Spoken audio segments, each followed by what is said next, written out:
अभी 10th और 12th का सेंटअप एग्जाम चल रहा है, उसमें से कुछ क्वेश्चन का हम लोग कुछ क्वेश्चन लेकर के आए हैं जो आप लोग को बहुत ही क्या करेगा, हेल्पफुल रहेगा। जिसमें से पहला क्वेश्चन है, उत्तम ईंधन की किन्हीं दो विशेषताओं का वर्णन करें, है ना। उत्तम ईंधन कहते किसको है? हमारे आसपास तो ढेर सारे ईंधन है, क्या वो उत्तम ईंधन है? नहीं ना।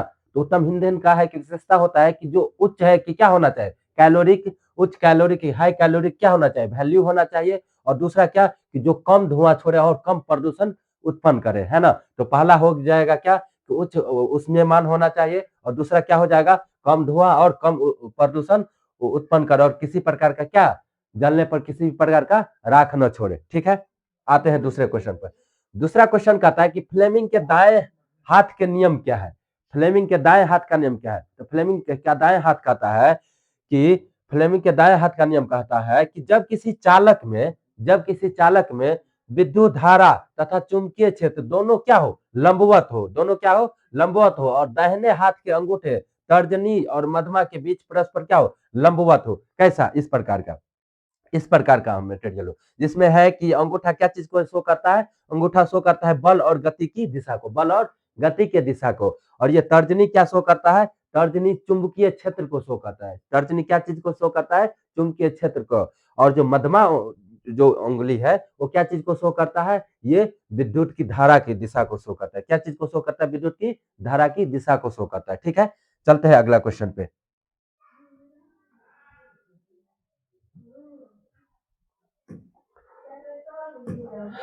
अगला क्वेश्चन है कि रोटी और केक को फुलाने में बेकिंग पाउडर का उपयोग क्यों किया जाता है। हम लोग जब अपने घर में रोटी, केक या विभिन्न प्रकार के है कि सामग्री बनाते हैं, जैसे में नमकीन हो गया, बहुत सारे है कि क्रैक्स और बनाते हैं, उसमें है कि कहता है कि फुलाने के लिए बेकिंग पाउडर का उपयोग क्यों किया जाता है ना।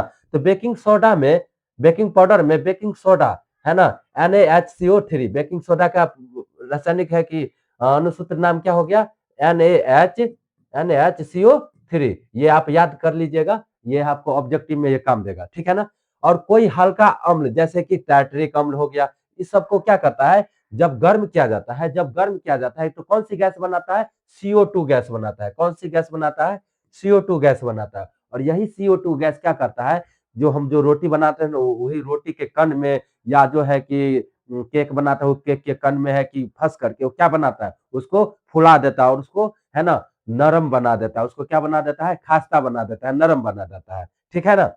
ये CO2 आटे में फंस कर उसे फुला देता है, जिससे क्या हो जाता है, रोटी केक मुलायम और क्या बन जाता है, स्पंजी बन जाता है। ठीक है ना। चलते हैं हम लोग अगले क्वेश्चन की ओर, है ना। अगला क्वेश्चन है हम लोग का इस प्रकार, अगला क्वेश्चन हम लोग का कि विषमपोषी से आप क्या समझते हैं। विषमपोषी से आप लोग क्या समझते हैं। पोषण दो प्रकार का होता है। रुकिए सर, रोकिए ना उसको सर।